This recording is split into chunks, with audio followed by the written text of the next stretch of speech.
Welcome back to On Texas Football. I'm Jeff Howe, joined by Gerry Hamilton and CJ Vogel. Time for this week's edition of the Recruiting Breakdown. And Gerry, the Recruiting Breakdown is always brought to you by Texas alum Mark Saunders. Absolutely. Mark Saunders, a longtime friend of On Texas Football. When it comes to protecting all your stuff, wouldn't it be great to have one singular place that protects it all? I got the guy for you. That's Texas All-State agent Mark Saunders, who serves the Austin and Round Rock area and the entire state of Texas. That means he's the only insurance agent you'll need. Everything from your home, car, and boat to your motorcycle, RV, and ATV, if you got one of those too. Call Texas All-State agent Mark Saunders' office today, 512-218-8571. With over 35 years of experience, I can guarantee you'll be in great hands with Texas alum Mark Saunders. Give him a call today, 512-218-8571. It's another massive OV weekend for Sark and the Texas football staff. Gerry, I want to start with you as we start looking at the visitors, and I start with you because CJ and I hit on this a little bit on this week's edition of Longhorn Weekly. It really seems like Texas is at a point with wide receiver recruiting, where you've got Chris Stewart and Cohen Brown in the boat. You're bringing in Jalen Lott and Jabari Mack this weekend. Gerry, it seems like they're down to their last few hand-picked guys to where now Chris Jackson and Sark, they can go big game hunting, for lack of a better term. I think that's set up that way at a couple of positions after the last couple of weekends and who was committed before. I think you're entirely right on that. Jalen Lott, Jabari Mack, then Caden Finley coming in on the 20th. They canceled Mason James. Visit with Cohen Brown committing. I think we expect Mason James to commit to Washington probably. Yeah, I mean, it's down to it. And I think, look, Texas is going to take 4 wideouts in the class. 2 committed, 3 guys coming in. Chris Stewart makes his official visit next weekend on the 20th with Caden Finley, by the way. So it'll be interesting to see where it shakes out. CJ, I go to you on this because you saw Jabari Mack most recently. I'll let you hit the receivers right out of the gate, Jalen Lott and Jabari Mack, and then I'll move on to Hezzy Kent, Jeff.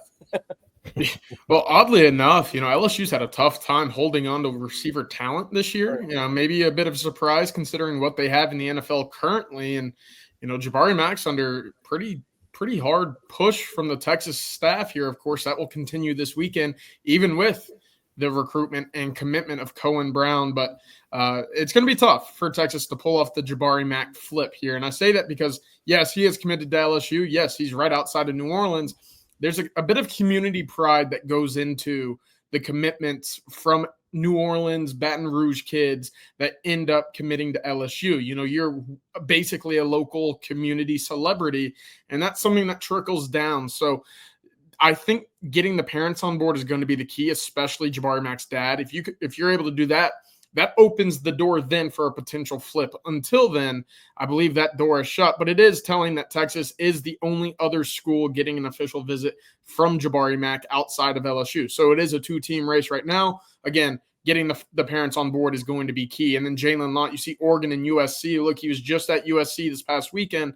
Having spoken to somebody outside of that, around that program earlier in the week, there may be a bit more of a chance for USC than originally considered going into the trip. I think some kind of considered it just to be a trip to take the trip, going into that weekend. But his sister does run track at USC. His mom does like the Trojans quite a bit. Still, can they stack up with that of Oregon or what Texas will be able to offer on the offensive side of the ball? Plus, his father having been in the Hall of Honor down here in Austin, that's going to play a considerable role in this recruitment as well. Still, those are the 3 I'm eyeing right now, and keeping a loose eye right now on LSU later on the road for Jalen Lott.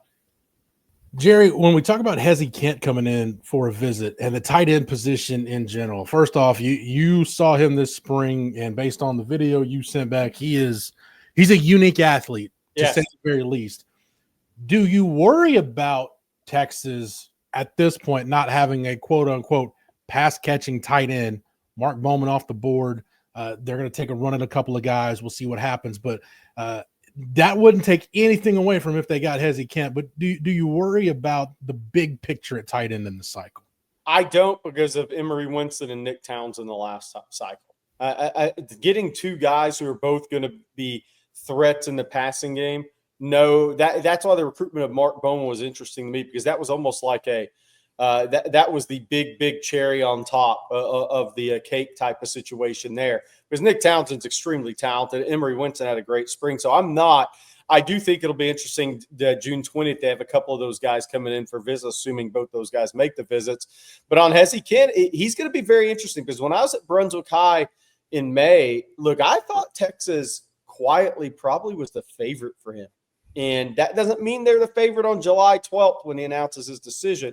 He's been at Miami and Florida the last 2 weekends. He was 287 pounds when I was through there in May. There's some reports out there that he was like 315 pounds on a recent visit. I'm not buying that. I think he's going to play in college at 275 to 280. I think he's a guy that is only going to looking at schools that are going to recruit him as a tight end. So that's why he's down to Texas, Florida, Miami, Georgia Tech, and FSU. But to answer your question, Jeff, I'm not worried about it because of the two guys they signed in the last class. But we'll see if they do anything, if they make any headway a weekend from now, the 20th, with Caden Prothro or Keowee Brown. CJ, I want to go to defense real quick before we come back to offense because I think the secondary at this point is a little bit easier to talk about. Jermaine Bishop Jr. in the boat. Yaheem Riley, who's already committed to Texas, the local product, he'll be on his official visit this weekend. But I love him as a prospect. I think he's great on the hoof, got a great personality. For me, personally, there aren't too many prospects on the board more important than Samari Matthews. CJ, what do you think about that recruitment going into this weekend? Well, I felt good about Samari Matthews in the spring when you consider how long he stayed in Austin for his first unofficial trip to the city. It was about 4 days, right? He came in, saw 2 practices, got to hang out downtown, see the city, go shopping with his parents, hung out around the campus, obviously, with the coaching staff, got to see how they worked. And then later on in the recruitment, Clemson drops out. And now you're thinking, okay, things are really moving in a positive direction because Clemson had originally been seen as the largest competitor for this recruitment outside of the Longhorns in my eyes. Now Miami's a big player, so don't sleep on Miami. But getting them back on campus this weekend is going to be key, of course, and South Carolina's right in the mix as well. But I think Texas is in a great position right now going into this recruitment or this official visit weekend for Samari Matthews. And Jeff, you've talked about it. The way that this picture is getting pretty clear on the defensive backside of things, if you're able to add a Samari Matthews out of this weekend, well, now you got to basically your group. And that lets you fight more for Devon Benjamin after Chase Callicut's kind of clipped his down to 4. That doesn't include Texas. You're starting to get a very clear picture of where Texas wants to go on the defensive backside. And Samari Matthews, certainly a piece of what Texas envisions its defensive back picture looking like in 2026. Gerry, I think it says a lot for where secondary recruiting is for Texas right now. They fought the good fight for Justice Fitzpatrick. It didn't work out, but that doesn't cripple them by any stretch in terms of the quality of prospects they can add in the secondary. And it could be a really, really big cycle for those 3 coaches with Kenoto Hudson, Mark Orfeh, and Dwayne Aquino. Yeah, it really could be. And I'm going to be fascinated to see how it plays out. You know, you mentioned Justice Fitzpatrick, the Georgia commitment. He's visiting Ohio State this weekend. He may still visit Texas next weekend, but I'm with you, Jeff. The relationship with Kirby Smart and Glenn Schumann is so many years for Justice in that family. That was always going to be hard to overcome. But, yeah, I'm fascinated to see how this is going to play out because I think they had a great official visit weekend with Devon Benjamin, a weekend to go. And, you know, we've always been kind of wondering, is it be a 4 or 5 defensive back class? We've heard it go both ways, but it's setting up to be 4 right now. Now, Texas added Grayson Littleton late in the cycle last year, and that's the one thing I'm going to keep saying, and I'm definitely broken record, but the recruiting that for Texas doesn't end in July or August. Right. I mean, Justice Terry, Grayson Littleton, Zealous Hicks was a 2026 at the time and wasn't on the radar for 2025. Those are huge guys in that recruiting class, and so that's just one thing to remember, and that's 2 DBs late in the recruiting class last cycle. I would venture to say there will be another one in this cycle, whether it's somebody Texas recruited and they were committed somewhere else and stayed committed somewhere else. But it'll be interesting to see where it goes. But I think Texas, I agree with CJ. I think Texas is in a good spot for Samari Matthews entering this weekend. And I think they're right there with Devon Benjamin. And with 2 guys already committed, they're not that far off from being done in this class. Right. Yeah, real quick, guys, I'd be remiss if I didn't mention Travis Stevenson, kid from the state of Georgia, committed to Georgia Tech, initially scheduled to come in last weekend, changing his OV to this weekend. Gerry, you make anything of the change in visit schedule for him? And I'm not sure he's coming in this weekend. So I think that's up in the air too. So I don't think it's a lock he's coming in this weekend at this point, not as we sit here on Tuesday, June 10th, or a little bit before lunchtime. Definitely not a lock he's coming in this weekend. It's not going to surprise me if he doesn't. That would be an indication of two things. One, Texas feels pretty good where they're at with other guys. And two, I think Georgia or Georgia Tech's going to get Stevens. And the one thing I think that's lost in all of this still is that, hey, you technically still have the option to flip over a Jermaine Bishop from the offensive side of the ball or keep him there, right? You know, it's just that level athlete. And should you land a Jalen Lott later, well, there's the flexibility to put one athlete on the offensive side of the ball and the other athlete on the defensive side of the ball. You have options there. So Texas 4 or 5, well, we'll see where that ends up ultimately come December and January on the defensive back side of things. You got some really talented athletes that you're pretty much in on right now. Guys, we've talked a ton in this cycle about the offensive line, the fact that there are so many quality prospects on the board and Texas can't take all of them. But one big domino fell this week. Felix Ojo, yes, he's coming to Texas for his official visit this weekend. He canceled his official visit to Oklahoma. Gerry, I'll start with you. What do you make of Felix Ojo canceling that Oklahoma visit ahead of coming to Texas? They were, and CJ would say the same thing, they were on the peripheral of this recruitment. This is really Texas, Ohio State, and maybe Texas Tech if they go big NIL here. I think that's really what it comes down to. So essentially, this recruitment, and I think CJ and I come from the same place. We think Texas leads for Turntine, probably Ojo, probably Zayden Crimpin, Sam Roseborough, and they're right there for Malachi Lee. Well, a couple of those guys aren't going to end up in this class, so it's going to be how the dominoes fall. But on Ojo, I think Texas has done well with him, and it simply is going to come down to, with him, in my estimation, if you take Tech off the table, and it comes down to Texas, Ohio State, that's pretty simple. Is he going away from home or not? And I think he's been much more engaged with Texas over the long haul than he has Ohio State to this point. Yeah, I'll echo that as well. Gerry, you talk about hanging around the rim in recruitments. Oklahoma, to me, was always just a team that was standing right by the elbow, right? You know, they weren't close to really the heart of the action in this one. And, you know, taking Oklahoma off of the official visit list, it doesn't move the needle that much for me. It's felt like Texas, Ohio State for a while. Again, keep an eye on Tech, as you mentioned, Gerry.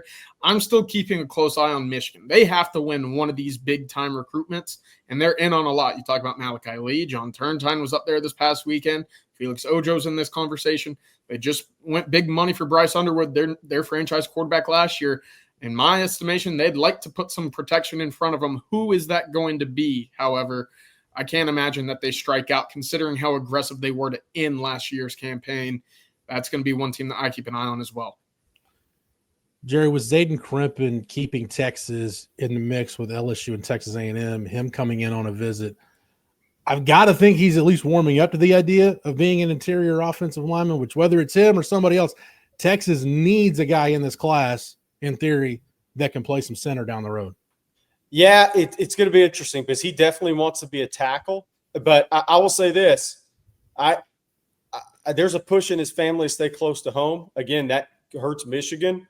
I think there's more of a push to Texas in some regards. We'll see. A&M thinks I'm going to air quote this for the podcast people, thinks they made a move with him this weekend. I don't know about that. But I think if things go well in Austin this weekend for him, Texas is going to be the team to beat as long as the people in a circle continue to stay close to home. But it'll be interesting to see, Jeff, because he wants to play tackle. And so in order for him to commit to Texas, he's going to have to feel like he's going to be given a shot at tackle. Then if it doesn't work out, it doesn't work out. All right, Gerry, before we move on to defense, got a lot to talk about with interior D-line, edge, and linebacker. Let everybody know one more time that if they've got anything on four wheels, why they need to get in touch with Texas alum Mark Saunders. Texas alum and Texas All-State agent Mark Saunders serves the Austin and Round Rock area, the entire state of Texas. That means he's the only insurance agent you'll need. Everything from your home, car, and boat to your motorcycle, RV, and ATV. Texas All-State agent Mark Saunders has absolutely got you covered. Call him today, 512-218-8571. Again, Austin, Round Rock area, entire state of Texas. Give Texas alum Mark Saunders a call today, 512-218-8571. He will defend all your insurance needs as we head to defense. The Texas defense has been really good. We knew this had, just like the offensive line, we came into the cycle knowing this had the potential to be a really good haul for Texas. But, Gerry, start with you. Even more so than the offensive line, with Dylan Berryman and Corey Wells getting in the boat, the spots are running low for interior defensive linemen. You got some guys coming in this weekend. You think somebody's got to pull the trigger or risk being on the outside looking in? I think it sets up well for Texas here, because what you didn't want to have happen is you're coming into this weekend with 0 or 1 defensive lineman committed, because that means you're up against it on big-time national recruiting battles. That's not really where you want to be. This weekend coming in, obviously, Vodney Cleveland from Birmingham, Parker, who's I consider a slight Florida lean right now going into this visit, but that can flip. As long as he maintains that he's going out of state, his family is fine with him going out of state, this is going to come down to Florida versus Texas for him. Auburn's the third team involved there. So we'll see if their sleeper emerges. Obviously visited Miami too, though, so we don't want to just totally discount them in the NIL era. And then Damari Simeon coming in. Look, he's from St. Augustine Prep in Richland, New Jersey. Early in his recruitment, because he wasn't a guy that went to camps. He's underrated nationally, by the way, I think vastly. But just because he didn't go to camps, people hadn't seen him. They weren't as familiar with him. They knew the tape was good. They wondered how big he was. Well, he's 6'2.5", 289 on his visit to Texas in April. And now, since he's gotten out and been seen, gone to the unofficial visits, now he's started the official visit process. It's Texas, Michigan, Penn State, and Ohio State. Texas is in on the right defensive lineman in the Northeast, if that's your competition. I mean, that is real competition for a top defensive lineman. And, if you're Texas, you're hoping after this weekend that you feel good about one of those two guys. And then that leaves you in the fight for Lamar Brown and Kendall Gerville the next weekend, which I think Texas leads for out of Fort Myers. And then James Johnson from Miami Northwestern is officially visiting June 20th as well. We broke that news. That's his birthday weekend. He likes Texas too, but will he go that far away from home? So it sets up really well for Texas on the interior D line right now. And by the way, I like Berryman as a 0, and I like Corey Wells' upside. He's going to be 6'5", 320. He's got some upside to him. So Texas has 2 good takes now, and it set the table for the real national battles to kind of close out this D-line class, because that's all it is. I mean, you're talking Texas, Florida, and Auburn for Vodney Cleveland, maybe Miami in that. And you're talking for Damari Simeon, I just said Ohio State, Michigan, Penn State, and Texas from a kid from Jersey. And then with the guys coming in next weekend, it's the same schools. It's Georgia, it's Florida, it's Miami, and it's Alabama. So it's all the same schools for all these national battle guys left. But I really like where Texas is at in terms of getting a really good 4-man class. The question would be if a Lamar Brown was hanging out there, or let's say a Jamion Winfield next season opened up his recruitment a little bit more, would Texas take 5? I think that's on the table. CJ, let's go to – by the way, shout out to Damari Simeon for giving me a reason to, for the first time in my life, throw in the Google machine where Egg Harbor Township, New Jersey is located. Where is that, Jeff? It's in New Jersey. Okay. Atlantic County, New Jersey. You need to do a little more research on that. Oh, okay. Shout out to Damari Simeon coming from Jersey to Texas for the visit. CJ, Bryce Perry Wright, as we kind of get to edge, we'll consider him the potential 5-tech kind of movable chess piece, if you will, on the defensive line for Kenny Baker. CJ, you get first shot. What does Texas need to do, in your opinion, this weekend to improve its chances with Bryce Perry Wright? Well, I think the big thing is kind of just lay out where he is on the board. And right now at the edge spot, it's kind of taking a turn, right? You make a big move with Jamarian Carlton over the weekend on his June 6th official visit. Of course, Texas from the a few months ago wasn't necessarily in the thick of things there. That's changed quite a bit. But for Bryce Perry-Wright coming in, he's a guy that could play kind of that 3 or 5 technique or out on the edge. There's some versatility to him. Does he want to stick to edge? Does he want to move inside? Does it matter? Because that then changes where you potentially use him in this class. So I think that's the big thing. Of course, he's at Buford, big-time program. The one thing for me is having seen him in person April 12th, big body, right? Does that length still add up to what you have recruited at the edge position in other years? I think that to me is the big question is, do the measurables, the arm lengths, the hand size, etc., does that line up with what you've recruited with a Lance Jackson, a Smith Robo, a Zeno Umeozulu, Colton Voth, etc.? That'll be my big question for him. And I'll follow up with CJ on that is 275-pound Baron Sorrell, not out of the question. I think that's kind of going to be the question, right, is where is he long-term? That's kind of where I lean right now with him. Mm-hmm. Well, we mentioned Buford High. That's where Bryce Perry-Wright goes to school. Dre Quinn just transferred to Buford. Gerry, I mentioned it on Coffee and Football. I look at Dre Quinn's body type, and it really reminds me of when Marcus Davenport, granted, was really, really raw at the time, made the shift from basketball to football, but really wiry, super athletic, just the kind of explosiveness that you can't coach. This is when you talk, all of these are big recruiting battles. But Gerry, when you start looking at, you're going up against Notre Dame, Clemson, and Georgia for one of the best edge rushers in the country, it doesn't get much more high stakes than that. Yeah, that's the rankings be damned. Everybody that was in the playoffs wants him, essentially, is what that means. I mean, like his 5 official visits are all playoff teams from last year. I mean, that's a guy that's probably ranked too low. Let's be real. And that also means he's a great character kid. Notre Dame, Clemson, Texas. I mean, they go to Georgia. They go to Georgia, all those schools to recruit the same guy. That means they all see him as a really good fit too. So he's very talented. I said before, I love that he plays kind of over the guard at times, because that means the coaches at Greater Atlanta Christian said he was had a physical player mindset as an edge prospect, which there's not a lot of edge guys that play inside at the high school level. But I think he's tremendous. I think Texas had a great visit with him in April, and I think Texas is right there for Dre Quinn. I mean, they're right there for Dre Quinn. And I would say this: I think the families of the circles of Bryce Perry-Wright and Dre Quinn are in contact with members of the Texas staff as much as any out-of-state kids right now. But that doesn't mean they're going to get him. Yeah. But that just means that these are real. Texas is truly in both these recruitments. CJ, how'd you like to be a high school quarterback this fall, playing for look across the line of scrimmage, and you knew you were going to see Bryce Perry-Wright, and now you got to deal with Dre Quinn? That turned me into a baseball player pretty quickly, Jeff.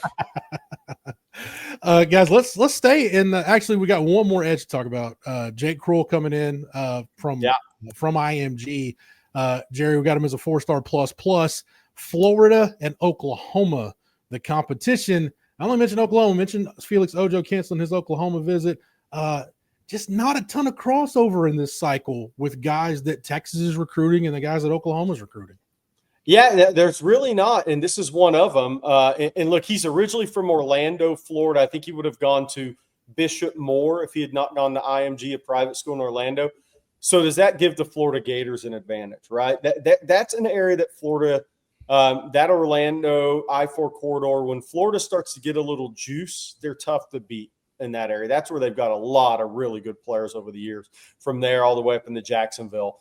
So that'll be interesting to see. But yeah, not a lot of battles in Oklahoma. Ojo canceling the visit.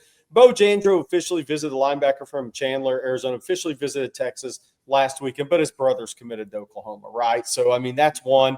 And I'm not sure he's at the top of the linebacker board for Texas. But yeah, there's not a lot of battles. But I'll say this for the edge position. Similar situated to defensive line for me.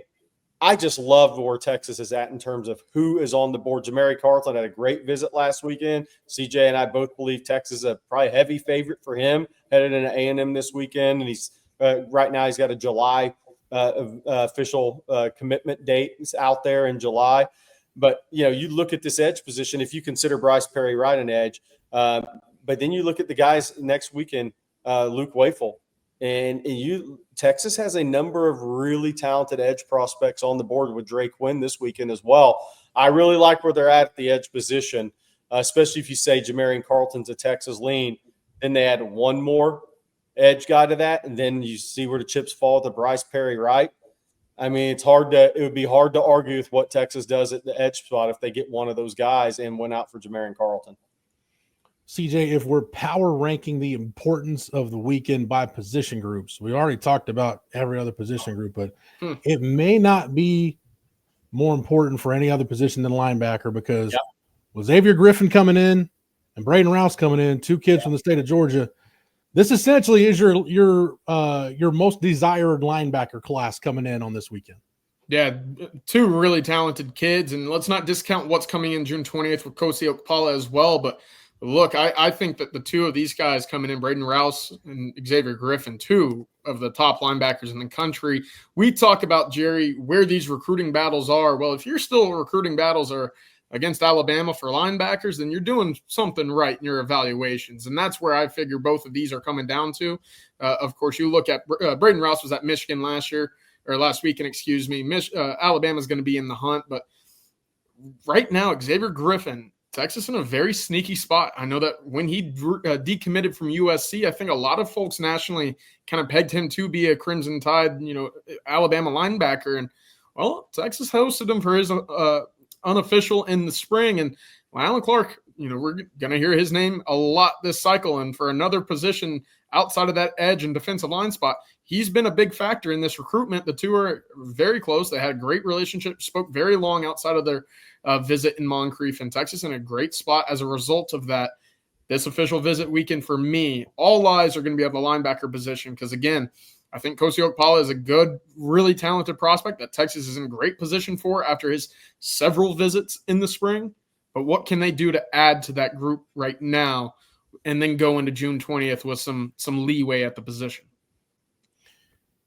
Guys, let's talk a little bit about the 20th in relation to guys that were expected to come in this weekend that may not. Now they might be coming in on the 20th. Guys that have canceled official visits. Gerry, you talk about Travis Stevenson.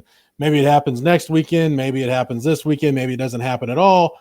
Whatever the case is, Chase Calicut was one that was going to come in this weekend. Now he's moved his visit to next weekend. But, Gerry, including Chase Calicut, let's look real quick at the guys that have canceled or switched OVs that were supposed to be in this weekend. So Draylen McCoy was the other 5-tech big edge, along with Bryce Perry Wright that Texas was targeting. He canceled his OV. Looks like it's going to be Florida over Ole Miss as of right now. He's a one-time LSU commit. We'll see if LSU can get him back on campus again. But that's just one where, look, it didn't work out. And I think Bryce Perry Wright was ahead of McCoy on the board, but it doesn't mean Texas wouldn't have taken McCoy. You're not going to get all these guys. Talanoa Ely, the linebacker, no longer coming in. That one was always considered more of a long shot for me. Tremendously talented player now. I mean, I think he's very, very good out of Orange Lutheran. But that looks more like USC, Oregon, and a couple of others involved with him. So that visit's not happening. And then Mason James, we mentioned, that visit got canceled after Cohen Brown committed to Texas. So that kind of cleared some spots for some numbers. At one point in time, before all the moves were made by guys to the 20th and whatnot, I think about almost a month ago, we had 23 or 24 official visitors this weekend, and it's down to 15. So guys committing elsewhere. Justice Fitzpatrick was originally on this weekend, then he bumped back to the 20th before he committed to Georgia. So this one was looking like the big visit weekend. And, and it isn't – the next 2 weekends are big visit weekends, but by the numbers, 20th is now going to have the most kids. Yeah. And what's going to be interesting to me is we talk about the Haas settlement being passed, that July 1st kind of implementation deadline. How many decisions are made and just not announced versus how many decisions are then pushed up in the timeline phase for these recruits to get ahead of that July 1st time? Yeah. It's going to be interesting to see. I mean, we're waiting for the loopholes in this House settlement because they are somewhere. Yeah, the AI machines are running. I have a feeling on that. We don't have time for that discussion. I have a feeling it's going to be signing bonuses months before these guys report to their universities and start collecting NIL is going to be your big loophole coming up from talking to college coaches. Word is Bobby Burton is still pouring over every line of that House settlement. I can't confirm or deny that. That's just the word on the street. Bobby's made that his mission. So our mission is to keep you updated on everything going on with Texas football recruiting. We'll do that here on the channel. Make sure you're subscribed to the On Texas Football YouTube channel and you like this video. Get over to ontexasfootball.com. We keep you updated as much as we can here on the channel, but the up to the second recruiting information is available on the site. Use the promo code OTFOG if you're not a member. When you sign up, you'll get 1 year of access on ontexasfootball.com for $39.95. As Gerry just laid out, 2 massive recruiting weekends this weekend and the following weekend. You don't want to miss any of it. So again, stay locked into the channel and get over to ontexasfootball.com. Again, use the promo code OTFOG. That'll get you 1 year of access for $39.95. Gerry, CJ, thank you guys for the knowledge and expertise as always. Thank you, Matthew, behind the scenes for making it happen, and the entire On Texas football staff. For Gerry and CJ, I'm Jeff Howe. Thank you so much for watching. And until next time, hook 'em.